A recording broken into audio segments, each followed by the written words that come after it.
राजद्रोह बना अब देशद्रोह।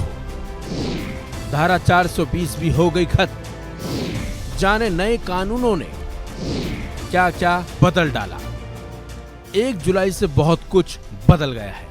इसके साथ ही देश में 3 नए आपराधिक कानून भी लागू हो गए हैं। अब आईपीसी की जगह भारतीय न्याय संहिता यानी कि बीएनएस, ऐसे ही सीआरपीसी की जगह भारतीय नागरिक सुरक्षा संहिता यानी कि बीएनएसएस, तो वहीं इंडियन एविडेंस एक्ट की जगह भारतीय साक्ष्य अधिनियम यानी कि बीएसए लागू हो गया है। पिछले साल ही संसद में ये तीनों कानून बनाए गए थे। अब नए कानूनों के लागू होने के साथ ही औपनिवेशिक काल के कानूनों का अंत हो गया। नए कानून में आतंकवाद की धारा भी जोड़ी गई है। दरअसल कई ऐसे अपराध थे जिन्हें आईपीसी में परिभाषित नहीं किया गया था।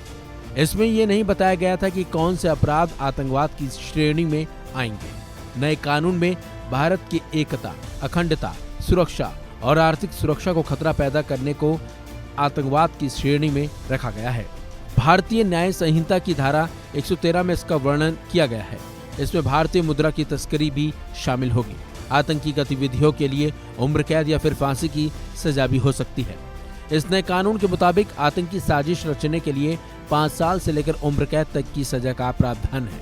इसके अलावा आतंकी संगठन से जुड़ने पर उम्र कैद और जुर्माने का प्रावधान है। आतंकियों को छिपाने पर 3 साल से लेकर उम्र कैद की सजा हो सकती है। इसके अलावा जुर्माना भी लगाया जा सकता है। भारतीय न्याय संहिता में राजद्रोह को खत्म कर दिया गया है। वहीं भारत की एकता और अखंडता को खतरा पहुंचाने वाली घटनाओं को देशद्रोह में शामिल किया गया है। इसके लिए बीएनएस की धारा 152 लगाई जाएगी। वहीं आईपीसी में मॉब लिंचिंग का भी जिक्र नहीं था। अब इस अपराध के लिए उम्र कैद से लेकर फांसी तक की सजा हो सकती है। इसे बीएनएस की धारा 103(2) में शामिल किया गया है। आइए जानते हैं कि बीएनएस में आईपीसी की कौन सी धाराएं बदल गई हैं। तो बता दें आपको, आईपीसी में धारा 302 थी जो वो बीएनएस में धारा 101 हो गई है। जान लेने की कोशिश का मुकदमा जो धारा 307 के तहत दर्ज होता था, अब धारा 109 के तहत दर्ज होगा। गैर इरादतन जान लेने के लिए धारा 105 लागू होगी जो कि आईपीसी में धारा 304 थी। दहेज के लिए जान लेने से जुड़ी धारा 80 होगी जो कि आईपीसी में धारा 304 भी थी। चोरी के लिए अब धारा 303 में मुकदमा दर्ज किया जाएगा।